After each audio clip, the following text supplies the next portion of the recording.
চলো এই হচ্ছে ইনফরমেশন ফর্ম অথবা হচ্ছে এসআইআর ফর্ম। ঠিক আছে, এখানে বিলো নাম, বিলো কন্ট্যাক্ট নাম্বার দেওয়া থাকবে। এখানটা যে ব্যক্তির নামে আছে সেই ব্যক্তির নাম দেওয়া থাকবে, ইপিক নাম্বার দেওয়া থাকবে, অ্যাড্রেস দেওয়া থাকবে, CL number plus part number plus or হচ্ছে AC name plus West Bengal রাজ্যের নাম দেওয়া থাকবে। এখানে কিউআর কোড থাকবে, প্রিভিয়াস ছবি দেওয়া থাকবে। এখানটা আমাদের কালারিং একটা ফটো বসাতে লাগবে। সেই কালারিং ফটোটা আমি এখানে বসিয়ে দিচ্ছি। এই ধরুন এটা হচ্ছে আমার ওয়াইফাই করছি আমি, তাই আমি এখানে কালারিং ফটোটা বসিয়ে দিলাম। ঠিক আছে, 1 মিনিটের জন্য। আচ্ছা, দেন হচ্ছে ডেট অফ বার্থ যেটা সেটা বসিয়ে দেবো। এখানটায় ডেট অফ বার্থ বসিয়ে দিলাম।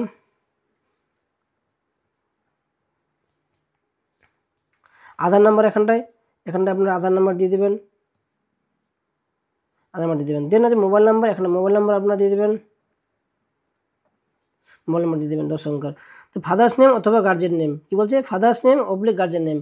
যেহেতু বিয়ে হয়ে গেছে তো গার্জেন কে আছে এখন, স্বামীর নাম এখানটায় দিয়ে দেবো। ঠিক আছে, আপনি গার্জেন নামে দিতে পারেন, যেহেতু বিয়ে হয়ে যায় গার্জেনকে স্বামীর নামে দিয়ে দিলাম আমি। ঠিক আছে, তো হচ্ছে ফাদার্স অথবা গার্জেন ইপিক নাম্বার, তাহলে কি এই যে স্বামীর নাম দিলাম, স্বামীর হচ্ছে ইপিক নাম্বারটা আমরা এখানটায় বসিয়ে দেবো, ইপিক নাম্বারটা দিয়ে দিলাম। দেন হচ্ছে মাদার্স নেম, মায়ের নাম এখানে দিয়ে দেবো। আমি কিন্তু এখানটায় নামগুলো শর্টকাট লিখছি, আপনারা কিন্তু কেউ শর্টকাট লিখবেন না, আপনারা সম্পূর্ণ নামই লিখবেন। আপনাদের বোঝার জন্য কিন্তু আমি শর্টকাট লিখছি, আর আমাদের হাতে লেখা কিন্তু খুবই খারাপ, কিছু মনে করেন না। দেন হচ্ছে মায়ের ইপিক নাম্বার ইফ অ্যাভেলেবেল, যদি মায়ের ইপিক নাম্বার থাকে, মা যদি বেঁচে থাকে তাহলে কিন্তু এখানটায় মায়ের ইপিক নাম্বার আমরা দেবো। মা যদি বেঁচে আছে মায়ের ইপিক নাম্বার অবশ্যই এখানে দিবে। মায়ের ইপিক নাম্বার দিলাম, যা থাকবে দিয়ে দেবে। এখানে কি বলছে স্পাউস নেম কাকে বলছে, জীবন সঙ্গিনী ইফ অ্যাভেলেবেল, যদি জীবন সঙ্গী বেঁচে আছে অবশ্যই তার নাম হবে এখানটায় আবার সেম।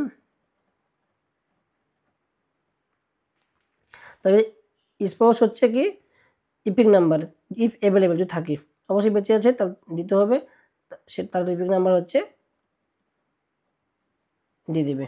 দেন এখানে চলে আসি, যার 2002-এর ভোটার লিস্টে নাম নেই তাকে কিন্তু এই বক্সটা ফিল আপ করতে হবে না। ঠিক আছে, আপনাকে ক্রস মারবেন না, এটা ব্ল্যাঙ্ক যাবে। ঠিক আছে, তাকে ফিল আপ করতে লাগবে এই বক্সটা, ডিটেলস অফ দ্য রিলেটিভ, মানে রিলেটিভের এখানে ডিটেলস দিতে লাগবে, কার, এর বাবা অথবা মায়ের অথবা দাদুর। ঠিক আছে, ব্লাড রিলেশন কারো ডিটেলস দিতে লাগবে, যেহেতু এর বাবার ডিটেলস আছে 2002 সালের। তাহলে এই হচ্ছে উদাহরণস্বরূপ হচ্ছে এটা আমার শ্বশুর বাড়ির হচ্ছে ভোটার লিস্টের তালিকা। ঠিক আছে, আমার শ্বশুরের নামটা খুঁজবো আমি কোথায় আছে 1 মিনিটের জন্য।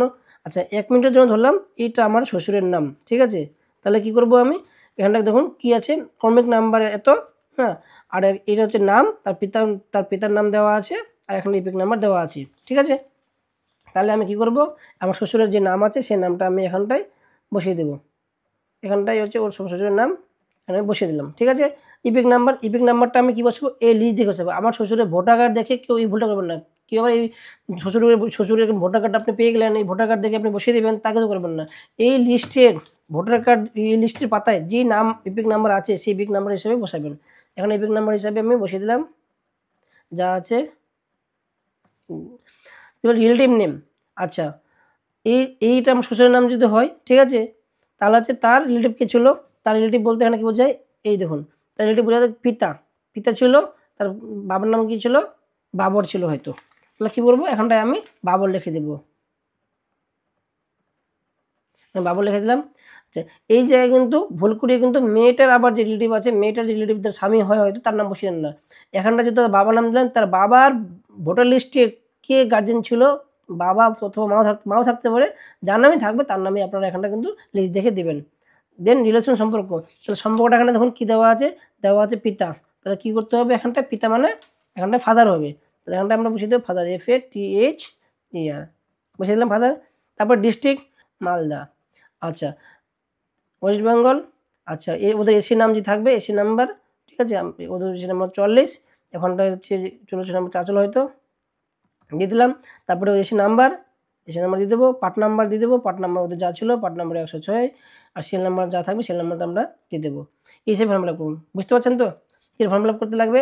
দেখুন, যেসব মহিলাদের 2002 সালে ভোটার লিস্টে নাম নেই তারা কিন্তু তার বাবার বাড়ির ভোটার লিস্ট নিয়ে আসবে, এরকম ভোটার লিস্ট নিয়ে আসবে যে ভোটার লিস্টে তার বাবার নাম আছে অথবা তার মায়ের নাম আছে, অথবা তার বাবা মা যদি মারা যায় নাম না থাকে 2002-এর, তাহলে কিন্তু তাদের হচ্ছে দাদু থাকলেও হবে, বা আরও কারো ব্লাড রিলেশন থাকলেও হবে, তো কাকারও থাকলেও হবে।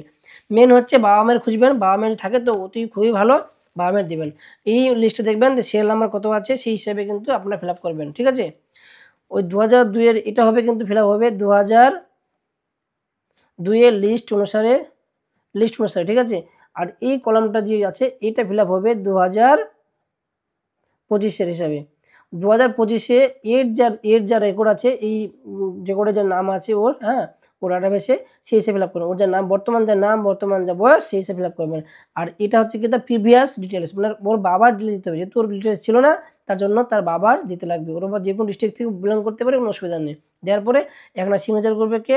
সিগনেচার করবে হচ্ছে আমার হচ্ছে ওয়াইফ, যার নাম ফর্মে সে সিগনেচার করবে। সে যদি সিগনেচার করতে না পারে থাম দেবে, প্লাস হচ্ছে তাও যদি সে যদি ধরুন উদাহরণস্বরূপ 1 মিনিটের জন্য এ হচ্ছে পারতেন নেই, তাহলে কিন্তু আমি ওর স্বামী হই, ও সিগনেচার আমার নাম লিখবো, আমি লিখে দেবো হাজব্যান্ড, আমি ডেটটা দিয়ে সাবমিট করে দেবো বিএলওকে, ঠিক আছে। আর যদি সে থাকে তো অবশ্যই ওর সিগনেচার অথবা থাম দিয়ে আমরা সাবমিট করবো। এই হচ্ছে কিন্তু একটা বিবাহিত মহিলার ফর্ম ফিল আপ।